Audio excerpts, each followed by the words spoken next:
Hi guys, and you're watching The Walking Logic. So before getting into the video, I want to firstly thank the people who have reached out to me recently and through some way or the other have let me know that they miss my content, and since I had disappeared for a month or so because I was busy with some other commitments, I think that I'm really glad that you guys really enjoy what I put out there and it is inspiring people and it is helping them in so many ways. So I just want to thank them. I'm very glad that it helps you.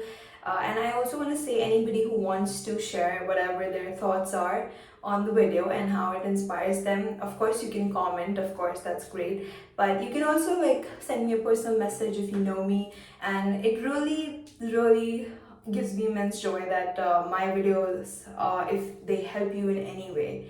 So thank you guys and stay connected all the time. So now let's get into the video. In this video, I'm gonna tell you why is it important for you to allow yourself to feel your emotions and how to actually do it, in a regulated kind of way.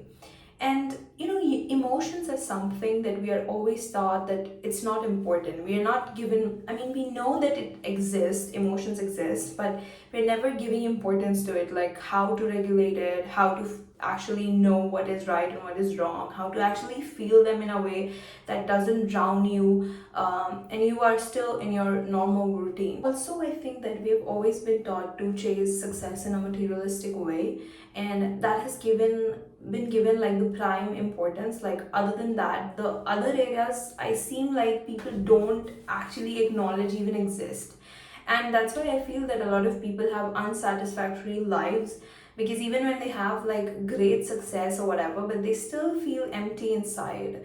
So I think that for example, I can give you one example. Like you achieve something really great, and like people around you are like really congratulating you, like you did so amazing or whatsoever, and have you ever felt like, okay, this is amazing, but I don't feel amazing? Have you ever felt like that?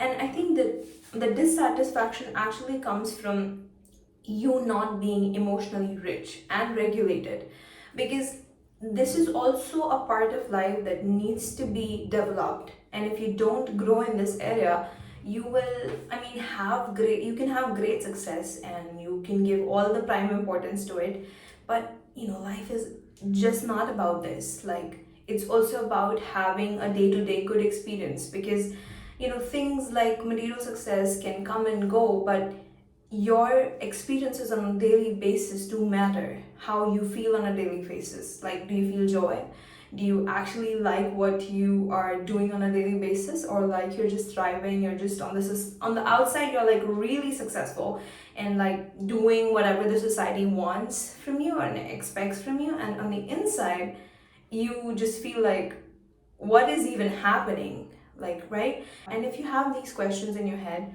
this video is for you. Now the first point is emotions do not equals to running away. So what you do is whenever you feel a certain emotions, what I've been taught is to run away, to be in denial, to just forget it, to just move on, to just run away like it's gonna stop chasing you. Has it ever happened? Like you wanted to avoid something and it has gone down from your brain just like that without you processing it? So I don't understand why people are taught this, like to just like act like nothing has happened. And I'm just telling you that it will never make you cool. Of course, you can put a facade and be so nonchalant and cool in front of others, like, yeah, I don't care, or things like that, but you will never be cool to yourself, because on the inside, your brain is seeing you just not actually having a good life, not being happy with whatever you're doing with yourself. So emotions never equals to running away. Whenever you have an emotions, you have to understand, you have to sit with them. You cannot just run away from them. One of the main reasons why people run away from their emotions is past trauma and past negative experiences. For example, even if the emotion is happy, actually people still run away. For example, if somebody has experienced a lot of traumas throughout their life, whenever they get even a little bit happy, they kind of just like are like, oh, this is not something safe, and I'm just not gonna feel it because I don't know it's gonna like last or not.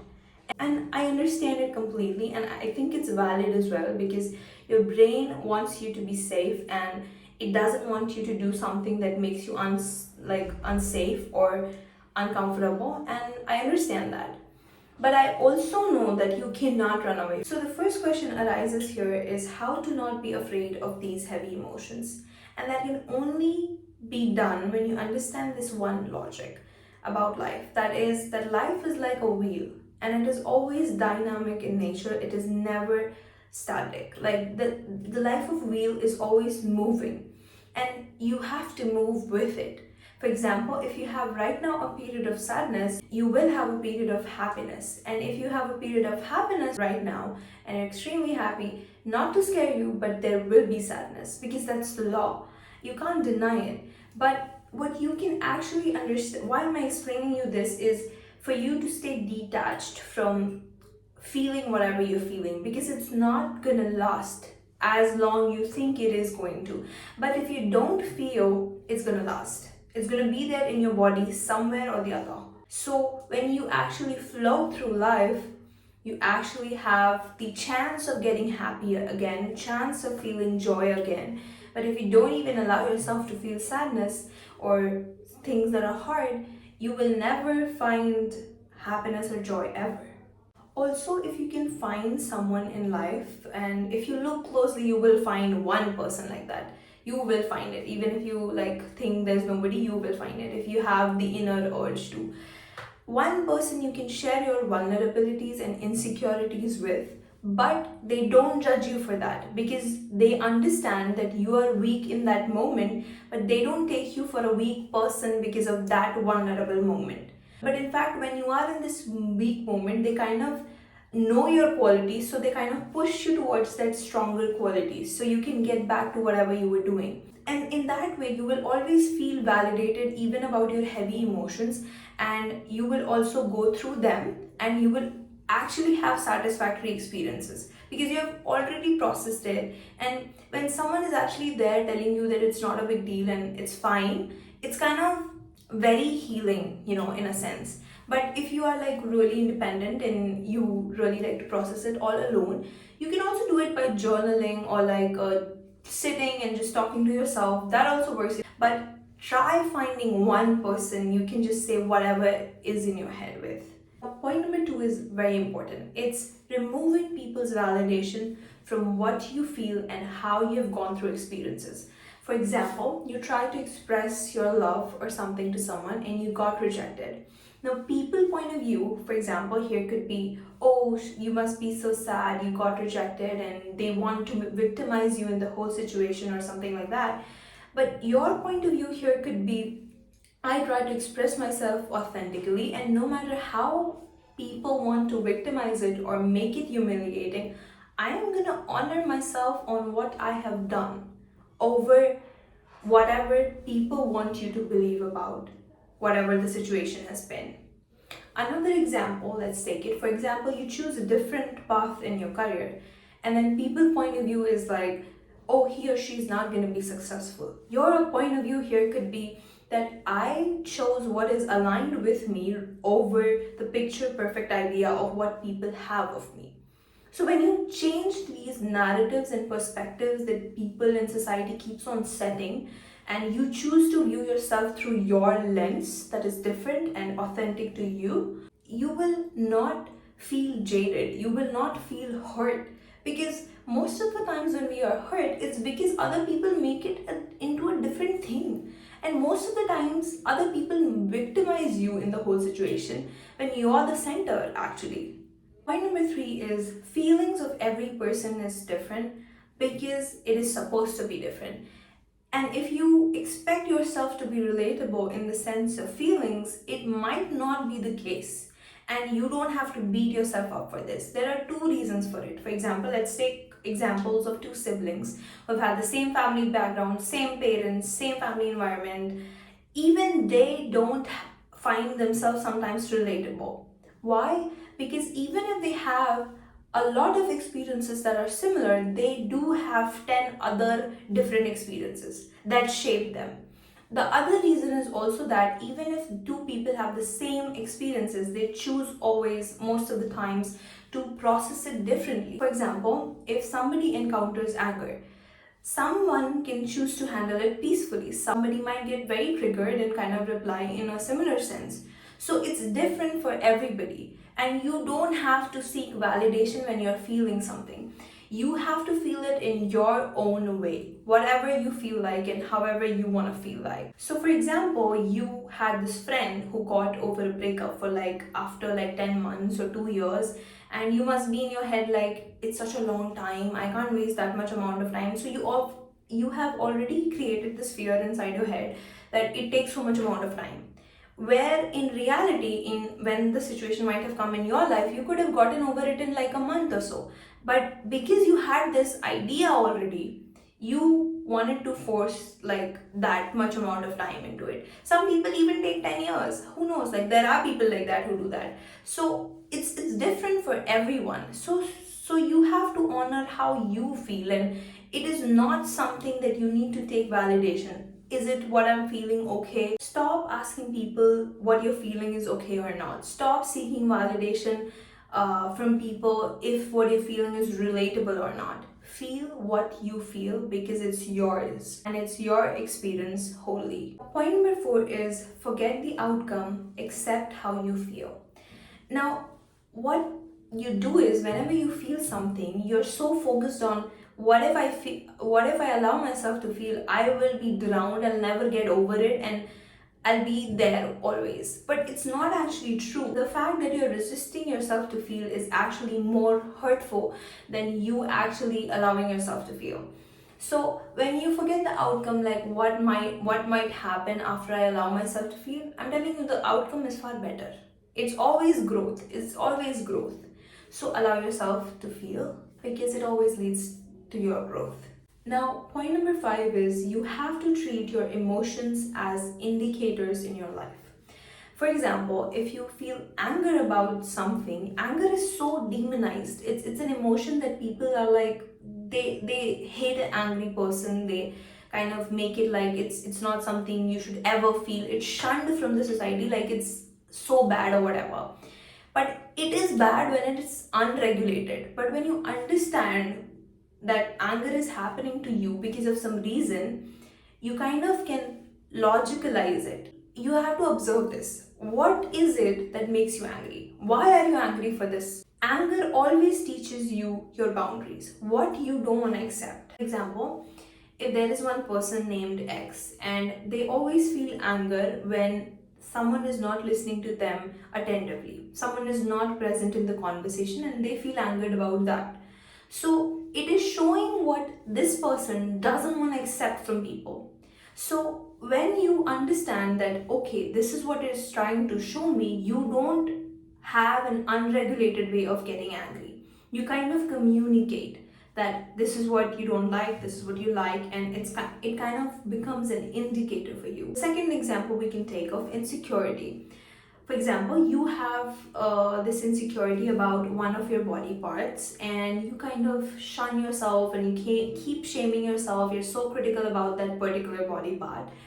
But what you have to actually take this indicator as, you have to love that particular part of yourself, because that is the eventual goal. You have to love all the things that you are. You have to. So insecurity is just showing you what you need to like remove people's validation from and love about yourself. Third example could be grief. If you have not allowed yourself to feel joy for a long time and suppress your sadness or your will for a long time, you're very likely to feel grief all the time. Now, what is the way to it? To actually choose more of the things that you like, more of the things that you want to do over what people want you to do. So you have to understand that every emotion kind of indicates is to what you want actually in life. When you see them as indicators, you stop being afraid of them.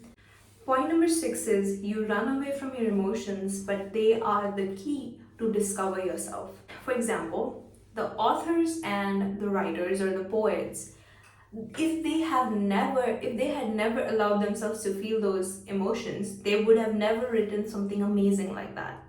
So every time you feel something, it is a way to discover yourself. And I'm not saying that you will be like, "Oh, those are authors and poets, we are not supposed to be feeling that way, we don't need it." But if you don't allow yourself to feel, you stop your flow. You could have created something beautiful and you could have known something beautiful about yourself, but you're not actually discovering it because you're blocking off your emotions. So, when you actually allow yourself to discover yourself through different emotions that you feel, you will not be afraid of them. Another day to day example could be that you have a crush on, for example, somebody, and they are like really good at debating or speaking, and you also want to have that in your life. But you are good at speaking, but maybe you are like lazy with opportunities. But because now you have this liking towards this person, rather than just obsessing about this person, you can use this energy to actually take up opportunities. Like, you can get inspired by this person and actually use it in your favor. Now, point number 7 is energy channel. There are several energy channels in your body. Now, energy channels are not physically seen and neither they are biologically proven. But there are a lot of people in this world who heal people based on the study of energy channels. You can find this out, you can search on the internet. But the thing that I want to point out here, that these energy channels only flow when it is clear. It cannot flow if one energy channel gets stuck.